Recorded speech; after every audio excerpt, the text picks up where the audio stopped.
জনগণের শান্তি নষ্টের সুযোগ কাউকে দেয়া হবে না। যশোরে বিএনপির জনসভায় এই হুঁশিয়ারি দিলেন প্রধানমন্ত্রী তারেক রহমান। এর আগে উলাশী খালের পুনঃখনন এবং মেডিকেল কলেজ হাসপাতালের নির্মাণ কাজের উদ্বোধন করেন প্রধানমন্ত্রী। সাজিদুল আলম তুহিনের ক্যামেরায় যশোর থেকে আরও জানাচ্ছেন শাহনেওয়াজ বাবলু।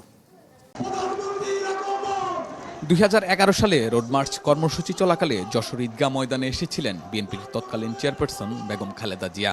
দীর্ঘ সময় পর সেই দলের চেয়ারম্যান হিসেবে একই ময়দানে ছেলে তারেক রহমান। যশোর সফরের শেষ কর্মসূচিতে সোমবার বিকালে প্রধানমন্ত্রী যোগ দেন স্থানীয় বিএনপি আয়োজিত জনসভায়। এ সময় উচ্ছ্বাস প্রকাশ করেন নেতাকর্মী ও সাধারণ মানুষ।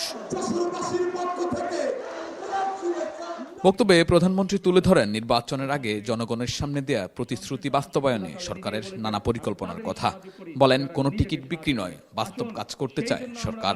আমরা কোনো টিকিট বিক্রি করতে চাই না, বরং আমরা বাস্তব কাজ করতে চাই। সেই জন্যই আমরা বলি, করব কাজ, গর্ব দেশ। সবার আগে কে? তারেক রহমান বলেন, যারা স্বাধীনতার সময় জনগণকে বিভ্রান্তি করেছিল তারা এখনো বিভ্রান্ত করছে। হুঁশিয়ারি দেন, জনগণের শান্তি নষ্ট হয় এমন কাজ করতে দেওয়া হবে না।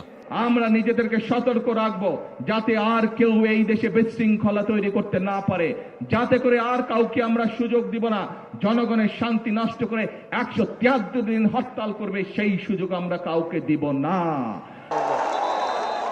এর আগে সকালে যশোরে পৌঁছে উলশী খালের পুনঃখননের উদ্বোধন করেন প্রধানমন্ত্রী। 50 বছর আগে যে খাল খনন করেছিলেন তৎকালীন রাষ্ট্রপ্রধান জিয়াউর রহমান।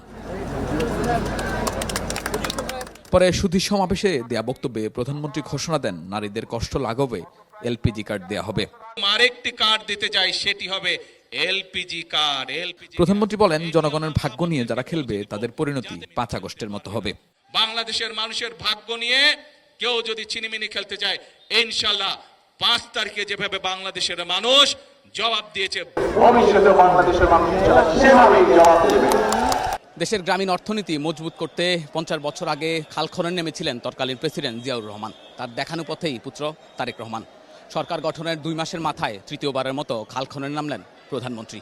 সংশ্লিষ্টরা বলছেন, দীর্ঘ বছর ধরে মৃত পড়ে থাকা এই খালগুলো শুধু পুনর্খনন নয়, নিশ্চিত করতে হবে পানির প্রবাহ।